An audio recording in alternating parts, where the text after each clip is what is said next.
How's your Monday going so far? Yeah, pretty good? Did you have good weekends? Good.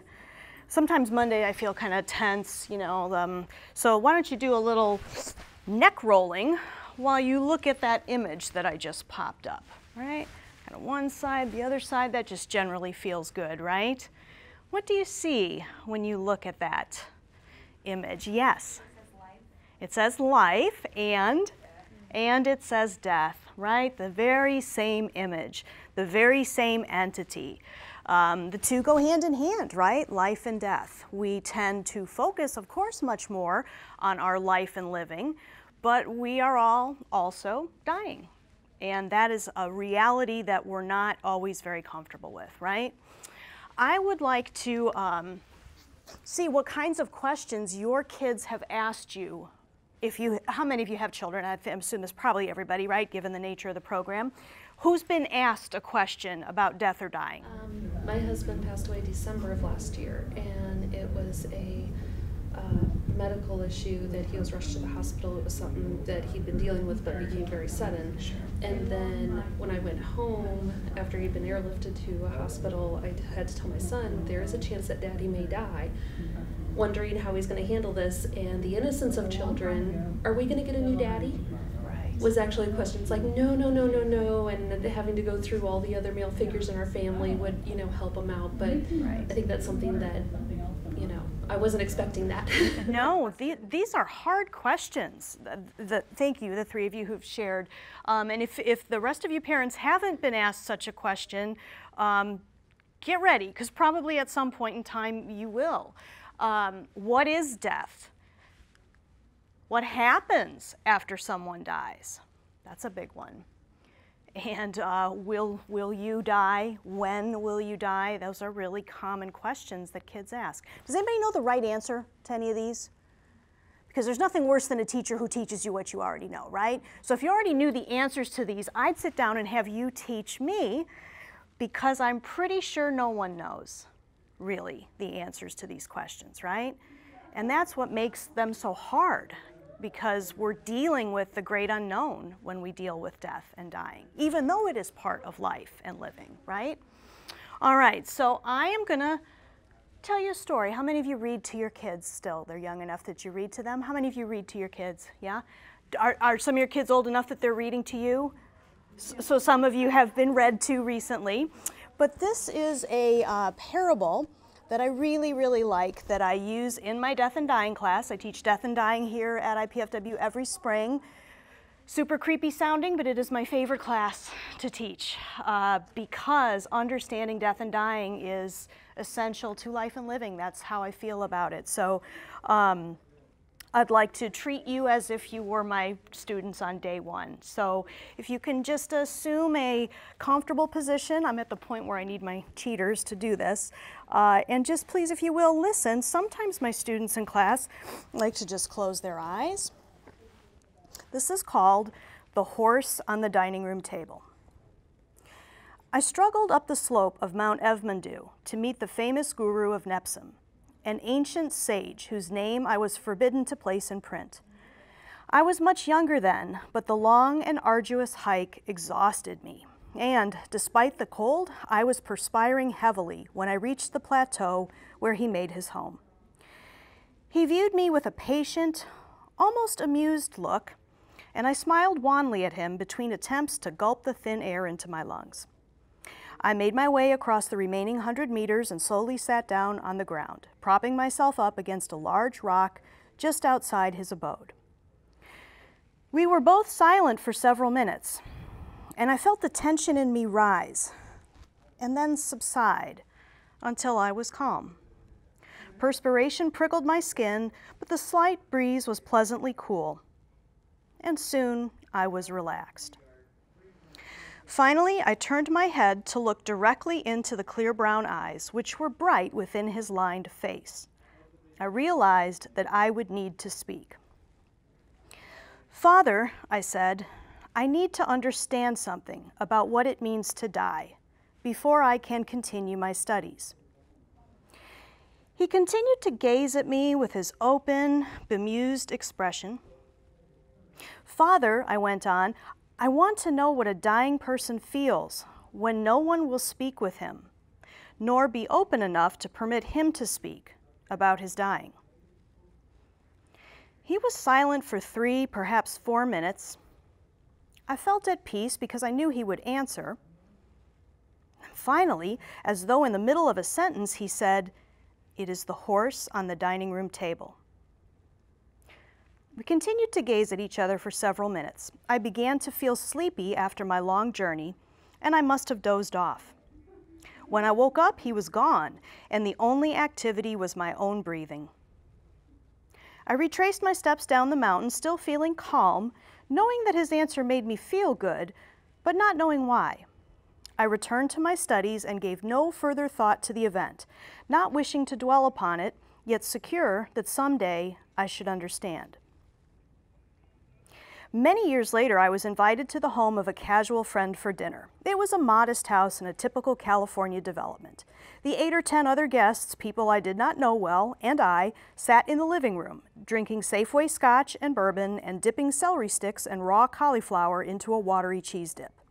The conversation, initially halting, became more animated as we got to know each other and developed points of contact. The drinks undoubtedly affected us also. Eventually, the hostess appeared and invited us into the dining room for a buffet dinner. As I entered the room, I noticed with astonishment that a brown horse was sitting quietly on the dining room table. Although it was small for a horse, it filled much of the large table. I caught my breath, but didn't say anything. I was the first to enter, so I was able to turn and watch the other guests. They responded much as I did. They entered, saw the horse, gasped or stared, but said nothing. The host was the last to enter. He let out a silent shriek, looking rapidly from the horse to each of his guests with a wild stare. His mouth formed soundless words. Then, in a voice choked with confusion, he invited us to fill our plates from the buffet. His wife, equally disconcerted by what was clearly an unexpected horse, pointed to the name cards, which indicated where each of us was to sit. The hostess led me to the buffet and handed me a plate. Others lined up behind me, each of us quiet. I filled my plate with rice and chicken and sat in my place. The others followed suit. It was cramped sitting there, trying to avoid getting too close to the horse while pretending that no horse was there. My dish overlapped the edge of the table. Others found other ways to avoid physical contact with the horse. The host and hostess seemed as ill at ease as the rest of us. The conversation lagged. Every once in a while, someone would say something in an attempt to revive the earlier pleasant and innocuous discussion. But the overwhelming presence of the horse so filled our thoughts that talk of taxes or politics or the lack of rain seemed inconsequential. Dinner ended and the hostess brought coffee. I can recall everything on my plate and yet have no memory of having eaten. We drank in silence, all of us trying not to look at the horse, yet unable to keep our eyes or thoughts anywhere else. I thought several times of saying, "Hey, there's a horse on the dining room table." But I hardly knew the host, and I didn't wish to embarrass him by mentioning something that obviously discomforted him at least as much as it discomforted me. After all, it was his house. And what do you say to a man with a horse on his dining room table? I could have said that I did not mind, but that was not true. Its presence upset me so much that I enjoyed neither the dinner nor the company. I could have said that I knew how difficult it was to have a horse on one's dining room table, but that wasn't true either. I had no idea. I could have said something like, "How do you feel about having a horse on your dining room table?" But I didn't want to sound like a psychologist. Perhaps, I thought, if I ignore it, it will go away. Of course, I knew that it wouldn't, and it didn't. I learned later that the host and hostess were hoping the dinner would be a success in spite of the horse. They felt that to mention it would make us so uncomfortable that we wouldn't enjoy our visit. Of course, we didn't enjoy the evening anyway. They were fearful that we would try to offer them sympathy, which they didn't want, or understanding, which they needed but could not accept. They wanted the party to be a success, so they decided to try to make the evening as enjoyable as possible. But it was apparent that they, like their guests, could think of little else than the horse. I excused myself shortly after dinner and went home. The evening had been terrible. I never wanted to see the host and hostess again, although I was eager to seek out the other guests and learn what they felt about the occasion. I felt so confused about what had happened and extremely tense. The evening had been grotesque. I was careful to avoid the host and hostess after that, and I did my best to stay away altogether from the neighborhood.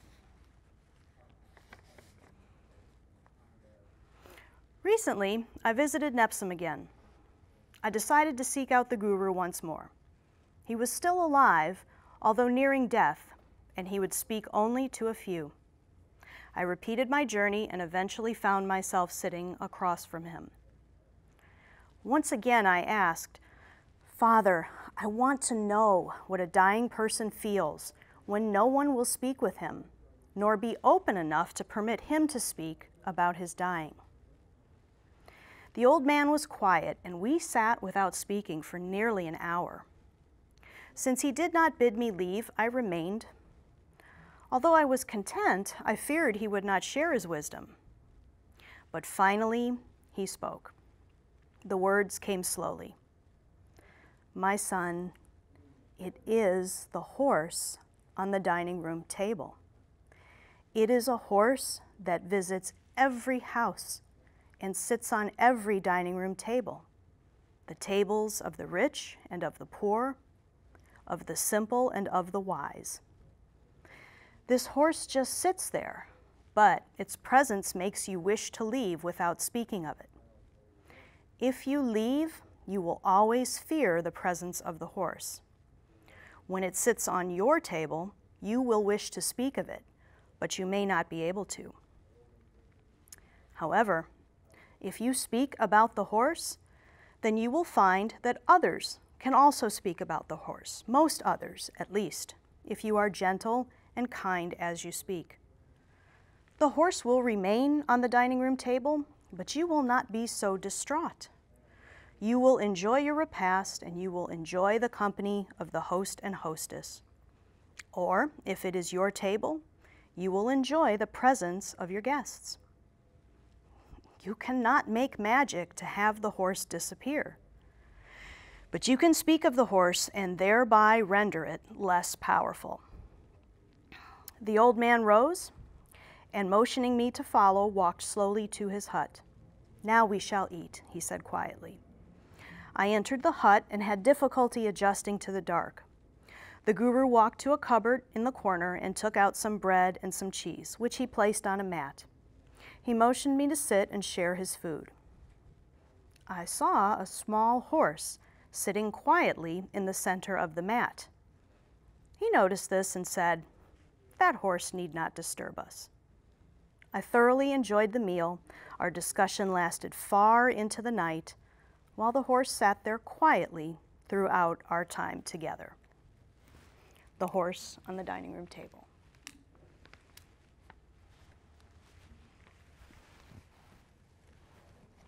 Thoughts? Reactions?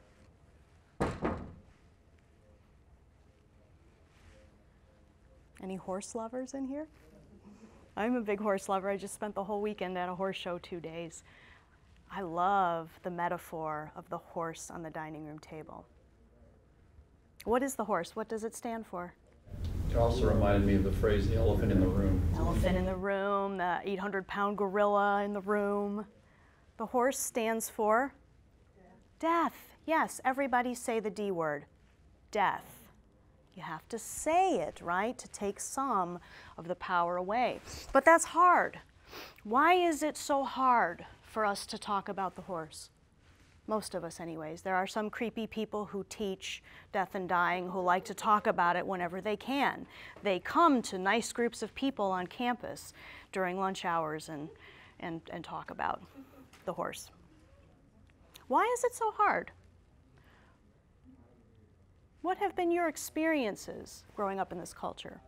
I think the fact that for most of us, especially at our ages, being so young, we think of death for older people and that they've had the experiences in life and to accept what they have or haven't done, whereas especially for younger people, especially college students even, you don't want to think about that because there's so much that if you did die today, there's so much you didn't get accomplished. Exactly. Or even younger in the sense of, you know, a child Four, who right? dies. Yes. That what could their life have, what could have they accomplished? Right, right. Other thoughts, why it's so hard. How many of you had a death talk within your family, with your parents growing up? How many of you had a sex talk of some sort? Oh boy, okay, well that's a whole other lunchtime visit, right?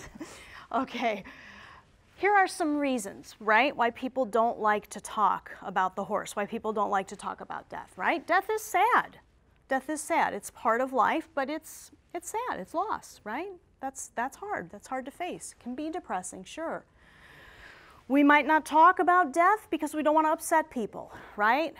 So many times the choices we make, particularly in this realm of talking about death and dying, there's an awful lot we don't say because we're afraid of saying the wrong thing, right? We're afraid to upset somebody or hurt somebody. Sometimes our silence is much more hurtful. We don't know what to say, right? Just like in the parable, what do you say to a man who has a horse on his dining room table, right? I don't know, there's a horse on your dining room table. And it's just weird, like I said. I always feel like I have to defend myself, you know, students say, what's your favorite class to teach? Death and dying. And then they're like, okay, I'm gonna go this way now. But it's not a bad class, right, Catherine? Yeah. We definitely, how many of you have had a death talk with your kids?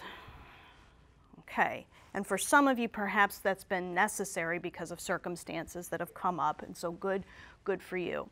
I did not get a death talk from my parents when I was a kid. I would say that it took probably till I got to IPFW in 1997 to become death educated. And yet people died in my family, and there wasn't a whole lot talked about. Right? It was really the horse on the dining room table. Everybody knows what's going on, but there wasn't much discussion. Adults make a lot of assumptions about kids. And don't get me wrong, nobody knows your kids better than you do. They are all unique individuals. A developmental psychologist can stand up here and tell you that kids of this age do this or think this way or whatever, but every individual child is unique. And that's true for adults too. So perhaps not all adults make these assumptions, but we tend to think, right, childhood is a special, innocent time of life. We want that to be particularly good. We want to protect children from the harsh realities of the world. So a lot of times, for some people, if they don't bring it up on their own, if it comes up, they might kind of deflect the conversation fairly quickly, not really talk about it, right? So, right, what do you say to a little kid? How old did you say your daughter was again? She'll be 9, and that's still like little when we think of life, right? And the child lost in your family, 4, and is it your son, your daughter, and she's how old? 14, okay, but even 14 is young, right? What do you say to a 3-year-old or a 4-year-old who's had a death occur in their family, right? Their level of understanding can't possibly be like that of you or mine. But you have to build this, right? Like so many important, essential understandings in life, it's not one big dump of information. This has to build up over time. We are often very concerned about making our kids upset, or people in general upset, and so a lot of times we kind of sugarcoat things, right? We often don't say the D word, right? Death, dead, dying, died. These are the realities, and they're harsh. But instead, we say other things. What other kinds of language do we use, or phrases, to convey that someone has died? Passed away. You can just shout them out. What else? Gone to a better place. Gone to a better place. Yes. Took a vacation. Okay. Wow. Okay. Yeah. So, that's a permanent one, in fact. Yes. Yeah. And little kids in particular are very literal with their understanding of language. So then, when the family's talking about planning a vacation, it might not be something that sits real well with that young child. Anything else? Any other euphemisms that you can think of? Yes. They're in heaven. They live in heaven now. They're in heaven. God has taken them. God has a new angel in heaven, right? Generally speaking, experts advise be direct with kids. Don't use those euphemisms because, especially for young children, they're not understood in the way we mean them. We say those things with the hope that somehow we soften the blow, but it really does kids a disservice, actually. The D words need to be used. Okay, so the reality is, you know this about your kids, right? They're strong, they're beautiful, they're resilient, they're curious. That is the innate nature of childhood, to want to figure things out. So when the incomprehensible happens, what that urge is going to be repressed? No, they want to try to know. They're sensitive as well. Early experiences with death can be extremely powerful. So if those early experiences are not handled well, that can set one up for a lifetime of uneasy interactions with the horse, right? Whereas if those early experiences are handled sensitively and compassionately and honestly, the horse doesn't go away, right? You're still going to have to look at the horse and deal with it. But there won't be as much fear or anxiety. So as you know, in all other aspects of your interactions with your kids, it's on you, right? That's why parenting is the hardest job you'll ever love, but it's on you. You're the model, right? You are the model for your kids. So the way that you handle these conversations when they come up, it means everything. I don't know if this is true for all developmental psychologists, but for this one, Erik Erikson is a hero of mine, right? One of the first womb-to-tomb developmentalists who recognized that stuff continues to happen beyond age 18. You continue to grow and develop until the day that you no longer draw breath. And Erikson said, as you can see here, healthy children will not fear life if their elders have integrity enough not to fear death. So again, I think that really emphasizes it's on you. How you approach the horse, your ability to recognize it, speak about it, sets the tone for whether or not your kids will be able to. Okay? So we all need death education. Has anybody had, besides Catherine, I know, has had a death education? Of course, did you have death education? Excellent. Was it a good experience? Good. Anybody else have had a formal death education experience, right? In Indiana, there is sex ed, right? Of some fashion? Okay. I'm from Illinois, so how it was handled there 30 years ago in health class, probably still lots of room for improvement. But I've met very few people from across the nation who've had a formalized death education experience in the context of their K-12 schooling. And yet, as we know, it happens. Death happens in the lives of children, right? They're observers, they're survivors.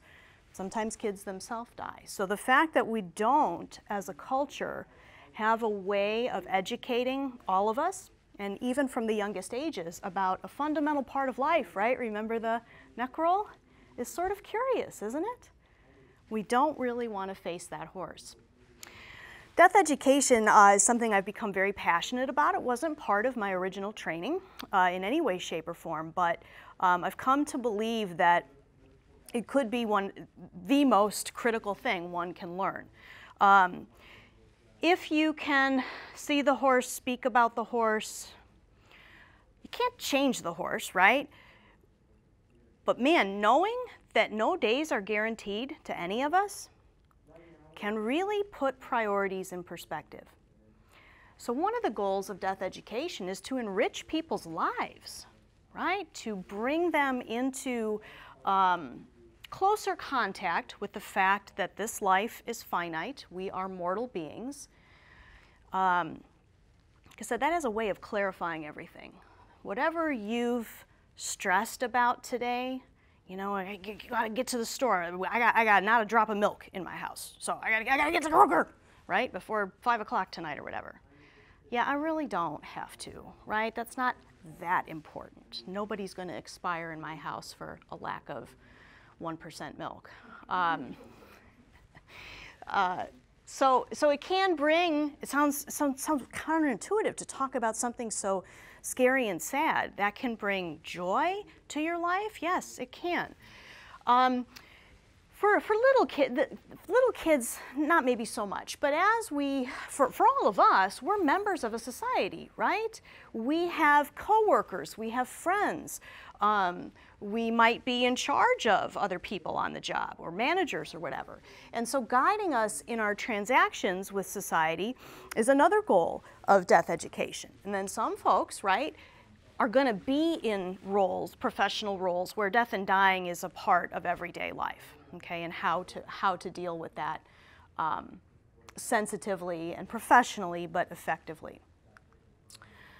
For children, the goal of death education is to simply begin to build the foundation for these things. And you build that foundation by making the horse something that we can talk about. We don't have to talk about it every day. That would be a little bit much, right? But it's a topic that we can talk about. So the goal is to increase the comfort level with this hugely important part of life that nobody really wants to talk about until, of course, you have to. And by and large, we like to be prepared for the big things in our life, right? We don't always get that luxury. So that's something to keep in mind. These are conversations that you want to have before you must have them. Not because it's going to make those must-have conversations that much easier, right?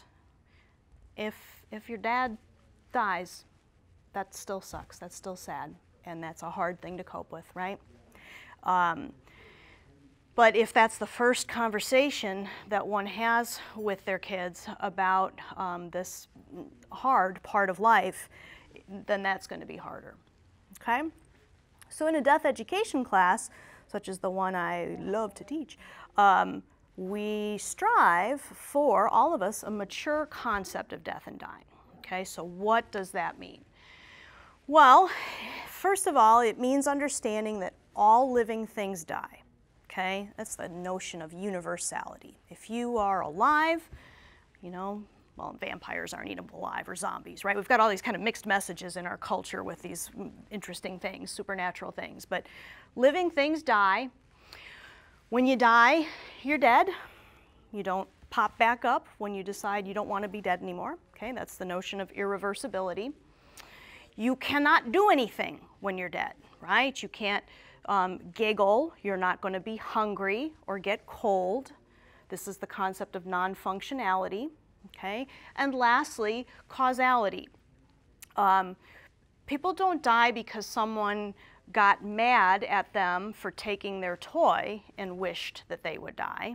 People die for biological reasons. There's always a biological cause of death. So you can give somebody the evil eye and get rid of them. Okay? Now most kids understand these basic concepts by the time they're 7 to 9 years of age, some kids even a little bit younger. Okay? And I'm sure you all have known these things for a very, very long time. But what I would say to you is that none of us in this room are done understanding death and dying. Because even once you understand these very basic concepts, it's going to change. Your relationship to the horse, your experiences with the horse are going to change over the course of your life. With all of the experiences that you have, no two deaths are alike. When my mom was dying in 2007 from terminal cancer, and I compare that experience with my dad dying from Alzheimer's in 2015, night and day. They might as well have been different experiences with different names, but they're still both called death, right? But they're so different. So lots of questions come up, right? It's not like our curious nature that we have when we're little, it's not like we grow out of that, or at least hopefully we don't grow out of that, right? So we ask lots of questions. We have doubts. You know, why does this happen? You know, my title, but why does anybody have to die? We don't know, right? It's just the way it is. Now, a lot of people grow up with, or later in their lives, come to an understanding through their faith systems.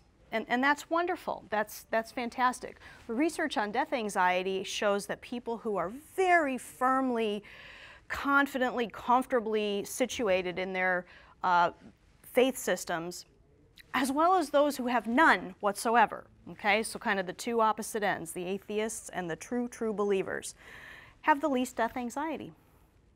It's those of us who are in the great middle who do have questions and doubts and wonders, right, that tend to have more death anxiety. As human beings, we're kind of cognitively lazy. We like for things to be really nicely organized. This or that, black or white, right or wrong, yes or no. And it's just not like that. We might think that death is always the enemy to be avoided at all costs. But I can tell you, in the case of both of my parents, who I loved deeply and miss deeply to this day, I prayed for their deaths because their lives had gotten to a point where there was not quality. And I was very open with my daughter. In both instances, when my mom died, my daughter was only almost 3 years old. So a lot of that she doesn't even remember. But it was important for me to be able to talk with her about that. Did I cry? What do you think? Did I cry when I talked about these things? Yes. Did I do a lot of stumbling and bumbling and mumbling and wondering? Yes. Okay? But she needed to see that. I don't know that she remembers it, like I say, in any conscious way, but she needed to see that. And certainly it was the same when my dad died, when her grandpa died. I was very open in my expression of my sadness and questions. You know, where does he go next? I don't know, Stella. I don't know. I hope it's somewhere better, a better place, right?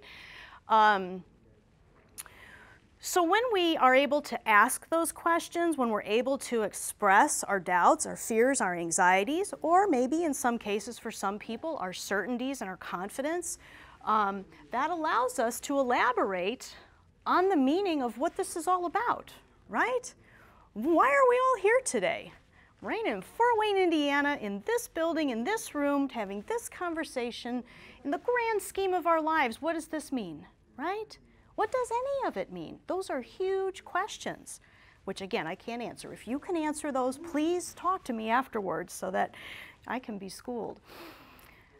One of the wonderful things about death education is that it teaches us to be very sensitive to individuals, but also individuals within our own communities, but also in others, because death-related practices and understandings vary tremendously across cultures.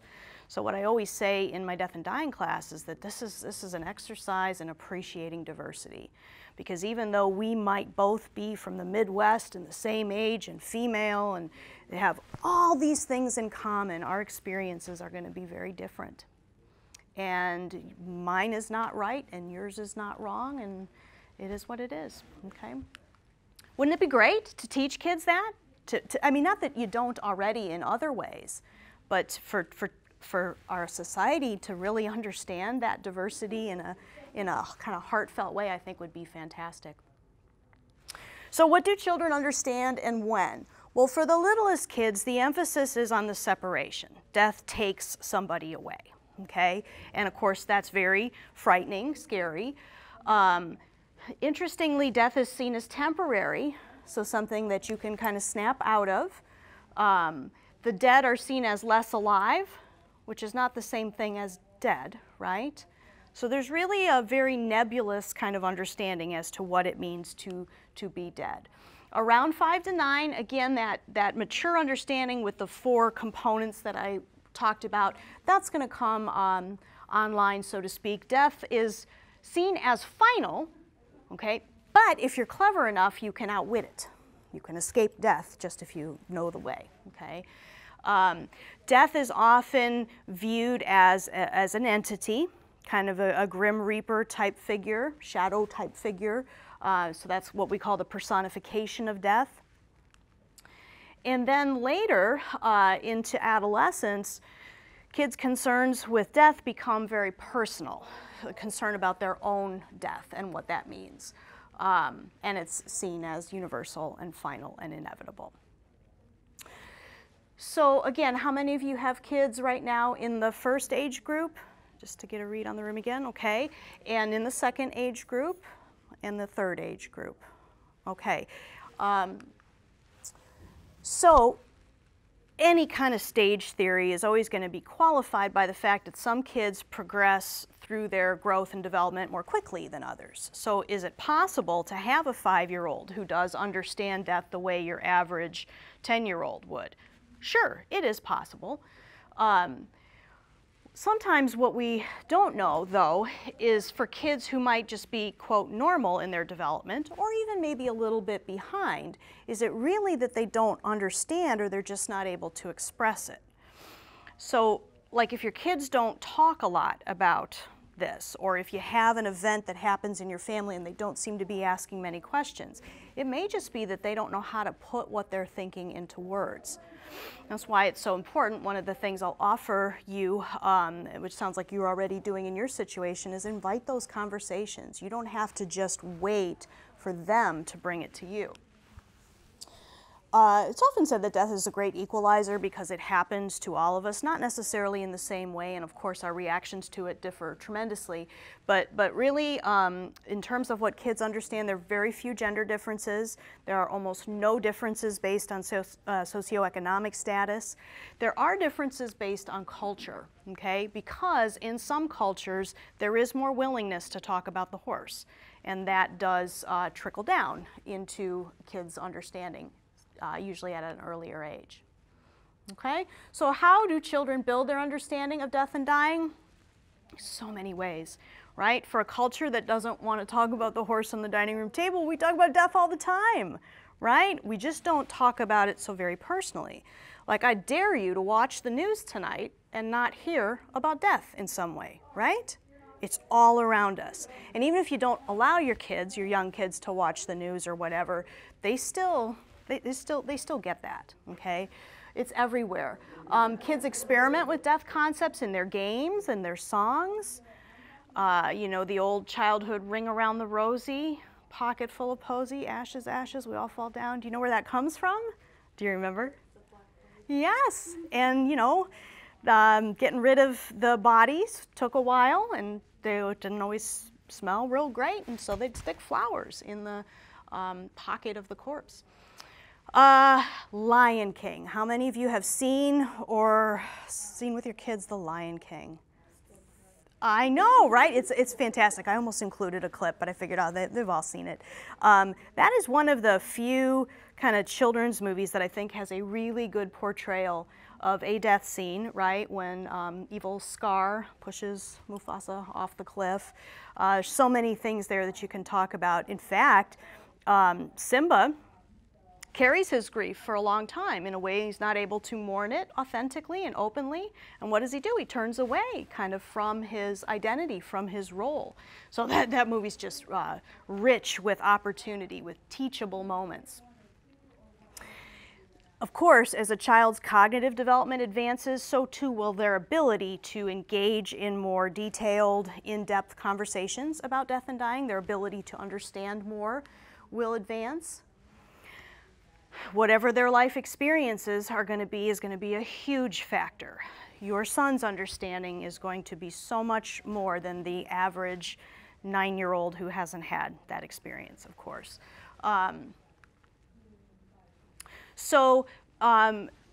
Fantastic to have some gentlemen here today. Thank you for coming to hear this. In our culture, if any death education takes place, usually happens within the family, which I think is totally appropriate. I still would like to see someday there be some death education in public schools in some fashion, but let's take it one step at a time, right? Within families, it's usually the moms, the women, grandmas, aunts, that sort of thing, who are the death educators, the ones who are going to say anything if anything's going to be said. And of course, your own relationship to death and dying, your own experiences shape how you're going to approach this. So sometimes we're not always real in touch with what our own losses have been and where we are with them, what questions we still carry or what grief we might have.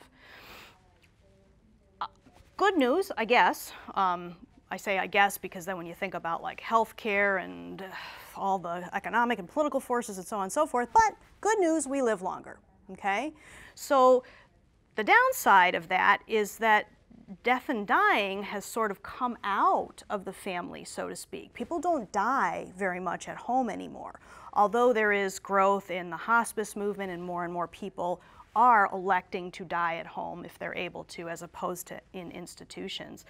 But, you know, 100 years ago, kids, by the time they were 9, probably saw at least that many people die, you know, in their lives. And there were funerals and elaborate kinds of ceremonies. So in many ways, for those of you who are parenting younger kids today, chances are very good that you didn't see or experience a lot of death up close and personal, okay? That might not be true within the small group in this room, but as a generation, we say that today's parents are kind of a transitional generation. And then, of course, the variability is going to be tremendous from house to house, and if you're not comfortable talking about these things with your kids, then they're not going to be comfortable, right? And then it just sort of gets passed on down the line. So some bits of advice here. How do you do this death education with your kids, okay? Like I said, first start by looking inside. What are your own experiences? What are your own thoughts and feelings? Whoops. Errant click there.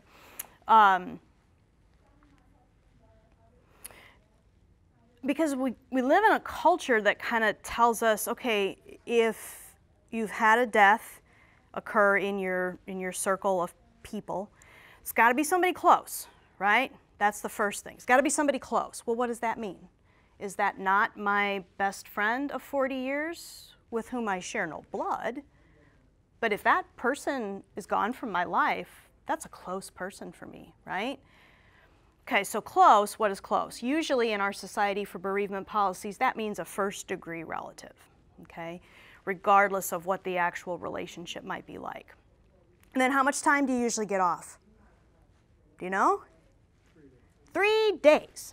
3 days, right? Come to this realization, this reality, bury the dead or dispose of them however they wished that to take place, and buck up and move on, right? Those are the messages largely that we get from our society. How many of you have had someone in your life die before? Is it everybody in the room? Okay. Takes a hell of a lot longer than 3 days, right? Yeah. 3 days, you might not even be like, you're probably existing, just kind of getting through the motions. So, you know, what have your own experiences been? Because those are going to affect the way you educate your kids, the conversations that you have, and your comfort level. Kids, particularly little ones, but even the bigger ones who think they are good now, they don't really need you.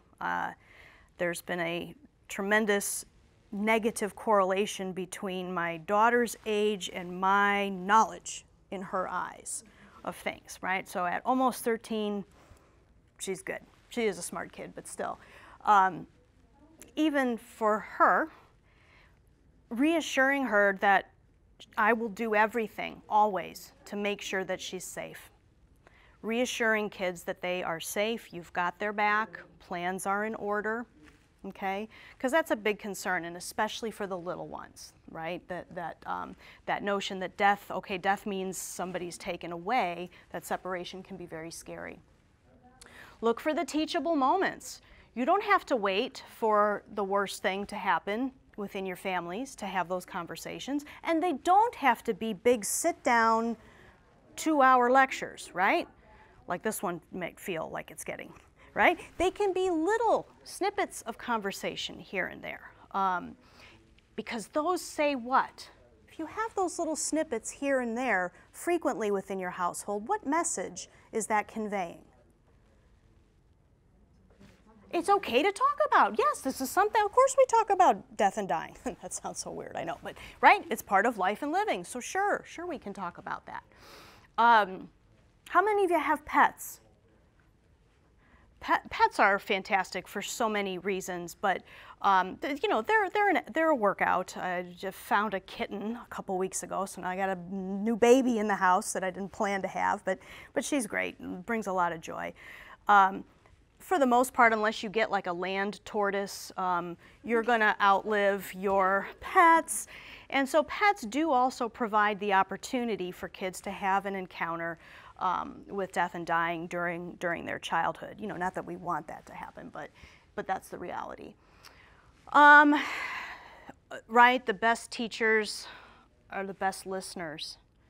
Your kids will tell you what it is they need to know, what they want to know, what they understand, what they don't understand.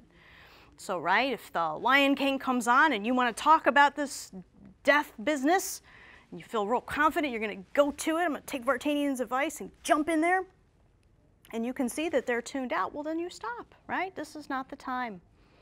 The best teachers are good listeners, and they're sensitive to what their students are how they're taking in what you have to say. So right, I threw some questions at you at the very beginning. And I said, if you know the answer to these, for God's sake, please let me know, because I don't. So be honest. I don't know is one of my favorite answers in any teaching and learning context. When my students ask me a question that I don't know, I'm excited, because now I have an opportunity to learn something I didn't know, or try to, right? And in this realm, at some point, you ain't gonna be able to fake it, okay? Because they're gonna ask you stuff that we just don't know what happens. We can have ideas, we can have faith, but knowledge in the way that we think of knowledge, we don't have that. It's the great unknown. And you have to be sensitive, as of course you all are. No, like I said, nobody knows your own children better than you do.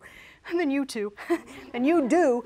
Pay attention to their developmental level. That can be difficult to manage in a family where there's more than one child, right? Because you might be trying to explain why grandma is dying, or what's going on with that to a 12-year-old, an 8-year-old, and a 4-year-old. And those are 3 different kinds of conversations, right? Be honest, I already said that.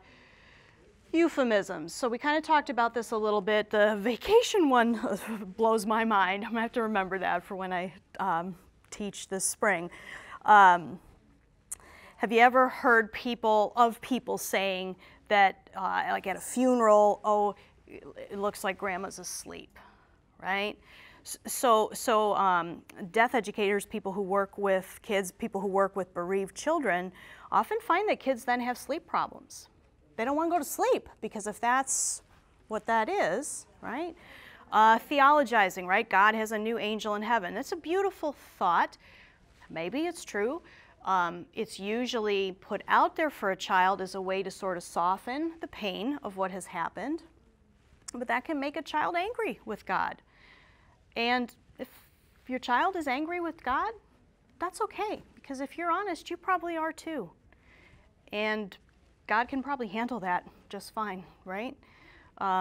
So being honest with your feelings and just kind of keeping things very honest are the best ways to do it.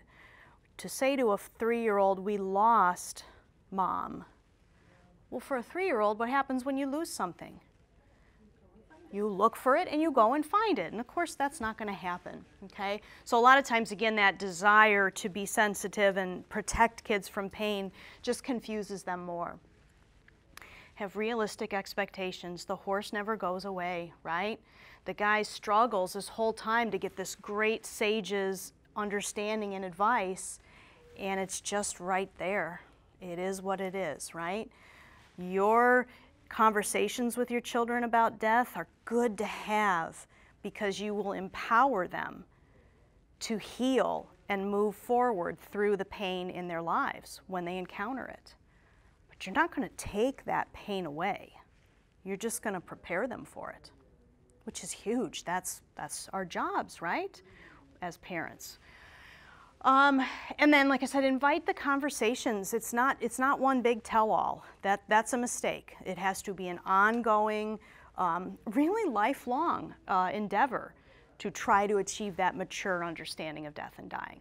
I'm still working on it, and I've been creeping people out at noon or whatever time I teach for 15 years now. So it is a lifelong exercise. Let me point you to some resources if you're interested and or you ever have need. Some of you have had need in the past. And the reality is you may in the future. So Dr. Alan Wolfelt, did you see Wolfelt when he came to town any times? He is fantastic. D.O. McComb & Sons actually brings him to Fort Wayne every spring to do 2 talks in the community. And the first one is for, it's designed for anyways, recently bereaved people. The thing is, the guy is so great, and I know you think now she's really super creepy because, like, who gets excited about going to see someone talk about death and dying? He's fantastic. So people go year after year, we're like groupies, but they find the message so powerful, and it's free of charge. You just have to get a ticket. So in December, January, start stalking the McCombs website for your free ticket. You just have to sign up for it. He's fantastic. If you know of someone who's recently had a death in their lives, take them to go see Wolfelt. They'll feel better for it. It won't change the fact that they're grieving, but it will teach them some things that can undoubtedly be helpful. McCombs has a great public grief and loss library there at the Lake Avenue facility right by Lakeside Park. Books, probably a good, like the space of maybe that corner. All books on death, dying, grief, bereavement, mourning, for kids, for adolescents, for adults, for people who are dying of terminal illness, suicide, you name it. They've got a full range of topics there, and they are happy to have you check them out for as long as you need them. Okay, so they're very open with that, and it's really great. And then I can't say enough good things about Aaron's House here in our own community, an absolute jewel in terms of resources for people. Aaron's House works with kids from ages 3 to about 20 who are bereaved. Okay, and it's free programming in the form of peer support groups that are facilitated by trained facilitators. And so kids get to come into a context where they are now, for the night, 2-hour program night, twice a month, not the different kid at school whose mom or dad or grandma or brother or sister died. They're in with people who've had the same experience that they have. And they're able to talk about their experiences, share. They can stay as long as they want. Some kids are at Aaron's House for 6 months. Some are there for years. Okay, and it is the happiest place, the happiest sad place, as one kid put it, that you have to be. Okay, and Aaron's House's approach to helping kids with their grief is really beautiful. They go in with the assumption that children can heal themselves with appropriate and compassionate support. And so it's just a beautiful thing. You can find some really great articles on their website.